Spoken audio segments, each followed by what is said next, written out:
There's a phone lighting up on a nightstand somewhere in America at 11 at night, and a mother who hasn't heard from her son in 6 years looks at the name on the screen for a full 10 seconds before she can make herself answer it. 6 years of silence, and then one ordinary Tuesday, a text. Nothing dramatic, just, "Hey, it's me. I've been thinking about you." She reads it 4 times before she even decides what to say back. "My name is Margaret. I'm a mother and a grandmother, and today I want to talk about the moment so many of you have been waiting for without ever letting yourself fully believe it would come. The moment after years of silence when contact suddenly resumes. What actually happens in that moment, psychologically, for both of you, and why the way you respond in the first hours and days after that text can matter more than almost anything else in determining what happens next. If you've spent years hoping for exactly this and wondering what you'd even say if it ever came, I want you to know there's real research on this, and some of it might surprise you. According to longitudinal research on family estrangement, the majority of estrangements in America, more than 60% by some studies, eventually end in some form of renewed contact. That number tends to surprise people who are deep inside the silence, because the silence itself can feel permanent in a way the research simply doesn't support. But here's what almost nobody talks about regarding that statistic. The reconciliation itself, that first message or call after years of nothing, is often not the relief everyone imagines it will be. It's frequently one of the most psychologically loaded moments either person experiences, and being prepared for that is part of what makes it go well. Researchers who study family reunions after estrangement have found that the parent receiving that first message typically experiences an intense, almost disorienting mix of emotions arriving simultaneously. Joy, obviously, but also fear, because hope itself becomes risky again after years of having protected yourself from it.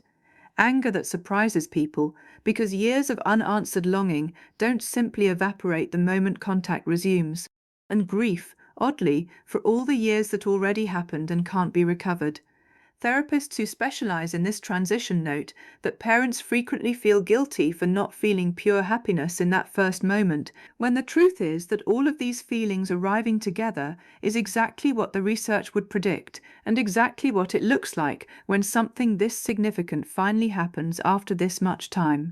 Here's what matters most about what comes next, and it's something family therapists emphasize again and again with parents in exactly this position.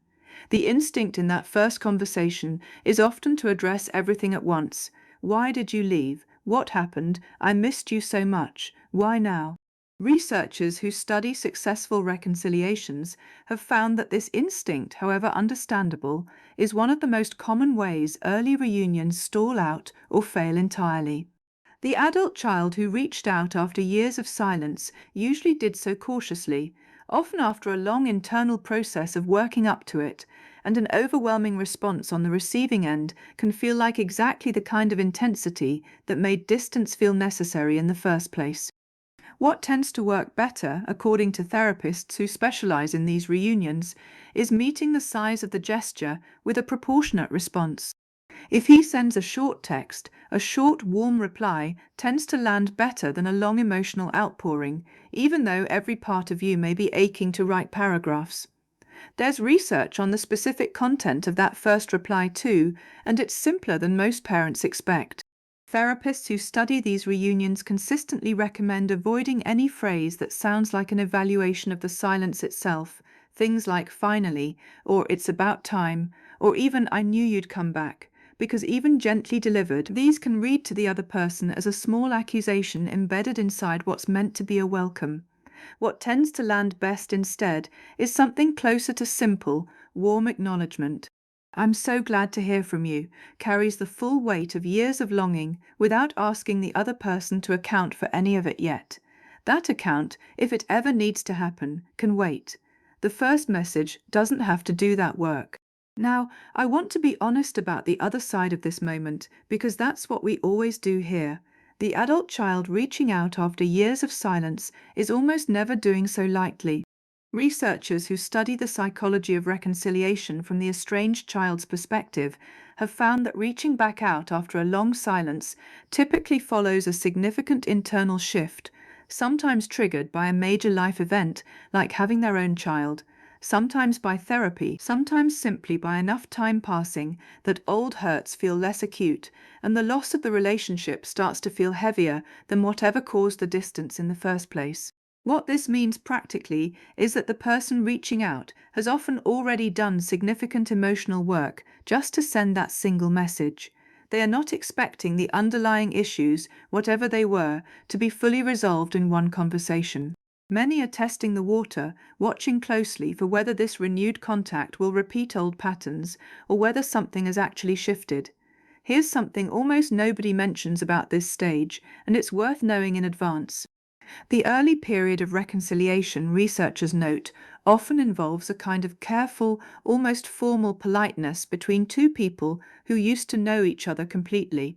This can feel strange and even sad, like talking to a familiar stranger. Family therapists who guide families through this transition describe it as a normal and even necessary phase, not a sign that the reconciliation isn't working. Trust, once broken by years of distance, rebuilds in increments rather than all at once, and expecting instant restoration of the old closeness tends to create disappointment that can derail a reunion that was actually progressing exactly as these things typically do. Patience here is not passive. It's active work, and it's some of the most important work either of you will do in this process. There's a particular trap that researchers warn parents about, specifically in this stage, and it's worth naming directly because it's so understandable and so common. The temptation to ask, even gently, even once, exactly why the silence lasted as long as it did, or to revisit old grievances now that contact has resumed and emotions feel safer to discuss. Therapists who specialize in reconciliation consistently find that this conversation, however important it may eventually become, tends to go far better months into renewed contact than it does in the first weeks. Early reconciliation needs to build a foundation of safety and consistency before it can hold the weight of revisiting what caused the original distance. Rushing toward that conversation, even with the best intentions, frequently reopens the exact wound that the silence was protecting in the first place. There's something specific researchers have found about what actually prompts these unexpected texts after years of silence, and it's worth knowing because it can shape how you understand the moment when it arrives. The birth of a grandchild is one of the most commonly cited triggers for renewed contact in family estrangement research, more so than almost any other single event. Becoming a parent themselves often gives the estranged adult child a new visceral understanding of what it might have felt like to be on the other side of that original distance, sometimes shifting their perspective in ways that years of reflection alone hadn't managed to. Partners matter here too. Researchers note that a son or daughter's spouse frequently plays a quiet but significant role in eventual reconciliation, sometimes gently encouraging contact once they've witnessed firsthand how much weight their partner still carries around the estrangement, even years after insisting it was settled. If the message you receive mentions a partner, or comes shortly after a major life event like a birth, that context is worth holding on to. It often explains the timing better than anything you did or didn't do. If you're in this exact moment right now, holding a phone with an unexpected message on it, or sitting across a table from a child you haven't spoken to in years, here's what I want to leave you with. You don't have to get every word right.